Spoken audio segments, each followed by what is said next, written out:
कांवड़ यात्रा को लेकर केवलारी विधायक ठाकुर रजनीश सिंह हरवंश सिंह ने ली बैठक। छपारा प्रतिवर्ष संसार इस वर्ष भी कांवड़ यात्रा निकाली जा रही, जिसको लेकर गिरिग्राम वर्रा में बैठक का आयोजन किया,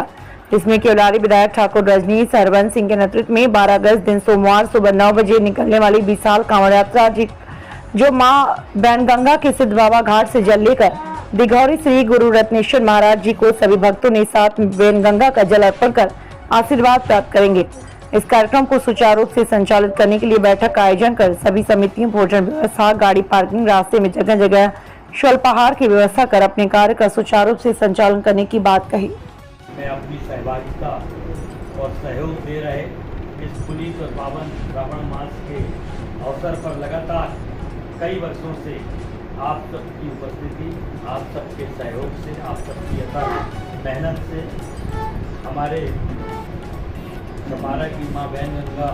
के पावन तट बाबा घाट से लेकर जगत गुरु शंकराचार्य स्वामी स्वरूपानंद जी महाराज की जन्मस्थली गुरु रत्नेश्वर भगवान के जलाभिषेक करने तक आप सब की उपस्थिति, आप सबके सहयोग से इस कांवड़ यात्रा की बैठक में उपस्थित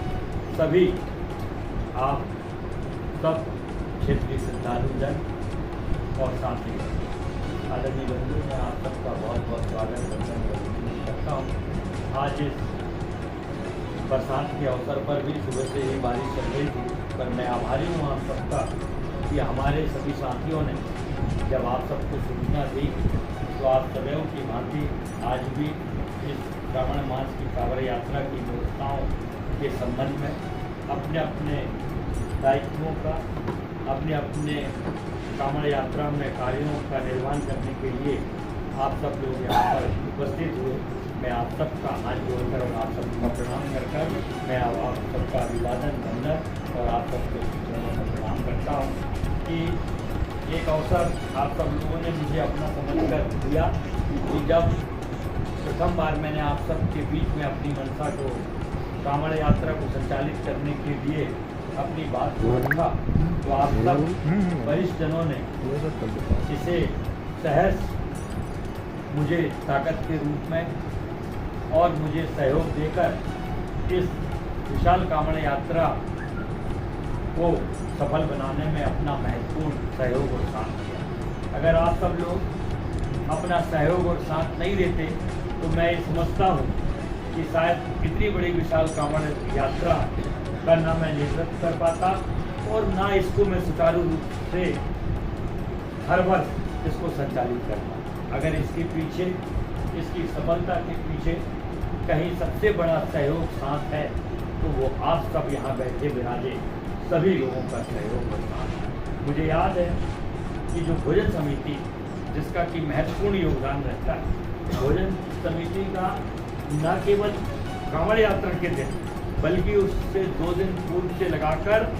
देर रात्रि तक किस ढंग से भोजन व्यवस्था समिति अपना योगदान देती है बखूबी मैं समझ सकता हूँ। और मुझे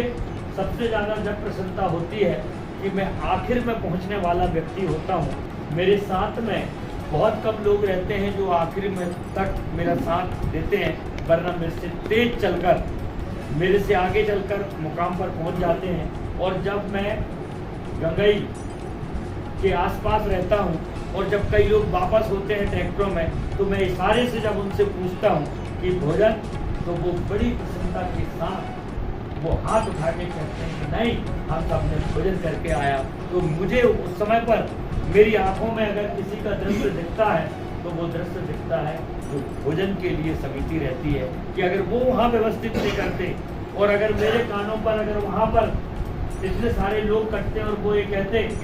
कि नहीं हमें भोजन नहीं मिला, तो मैं समझता हूँ कि मेरी जो चलने की गति है वो वहीं पर धीमी हो जाती और मेरी जो ताकत है वो वहीं पर कम हो जाती और मैं शायद वो जलाभिषेक गुरु रत्नेश्वर भगवान के पास तक चढ़ा भी पाता या नहीं चढ़ा पाता, मेरा मनोबल वहीं पर टूट जाता। पर जो समिति है, जो रास्ते की व्यवस्था की समिति है, उनकी ही अथक मेहनत और प्रयास के बल पर इतना लंबा जो रास्ता है वो मैं आप सबकी ताकत पर,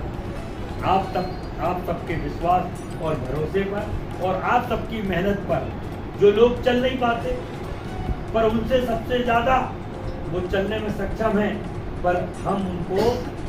उनकी अनुभव के आधार पर काम सौंपते हैं। और जब काम सौंपते हैं तो मैं समझता हूँ कि हम तो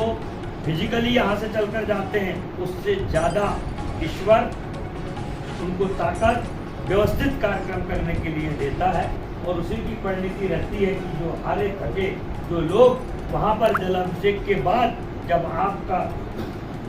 मीठा भोजन आपकी निगरानी में आपके द्वारा बनाया हुआ व्यवस्थित उनको मिलता है, तो निश्चित रूप से जो हम लोग चलकर जो पुण्य लाभ अर्जित करते हैं उससे कहीं ज़्यादा इसका लाभ ईश्वर आप लोगों को दे, ये हम सब लोगों की भावना रहती है। और हम ये जानते हैं कि इतने वर्षों से आप सबने किसी निर्विघ्न रूप से, चाहे आंधी आई हो, चाहे भीषण बारिश रही हो, ऐसा नहीं है कि आज ये अवसर अपने को पानी बारिश का दिख रहा है, ऐसे अनेकों अवसर आए जब पूरे रास्ते हमको पानी मिला है, ऐसे अनेकों अवसर आए हैं जब आपने पंडाल की व्यवस्था की है पर पंडाल भी गिर गए हैं और पानी रंध्र गिरते रहा है। आप लोगों ने गंजा उठा के पक्के कंक्रीट में लाकर भी लोगों को चाहे बिठालकर हो और चाहे बकेट में हो, जैसे वहाँ पर आपकी ईश्वर ने बुद्धि को रचाया और संवारा और सजाया, जो निर्णय आपने लिया वो त्वरित आप लोगों ने निर्णय लिया और लोगों को उन सब चीज़ों की जो व्यवस्था मन में आपने बनाई थी उन सब का लाभ दिलवाने में आप लोगों ने काम किया। 4-5 ऐसी कमेटियां हैं जिनका कि शुरू से लेकर अंत तक जिनका काम, चाहे वो भोजन व्यवस्था की हो, भोजन व्यवस्था तो 3 दिन से 4 दिन से पहले से व्यवस्था एस्टिमेट की रहती है, दिमाग भोजन व्यवस्था का चलता है, इतना बचा तो अब आगे और क्या बनाना है, क्या करना है, वो तो पूरे सुबह से लेकर और जब तक रात्रि नहीं हो जाती तब तक उनका काम बंद नहीं होता। हमारे आदरणीय ठाकुर साहब ने, नंदकिशोर सिंह जी ने, शिवचंद अवधिया जी ने, भैया आपके हमारे अखिलेश सोनी जी ने, भैया रामेश्वर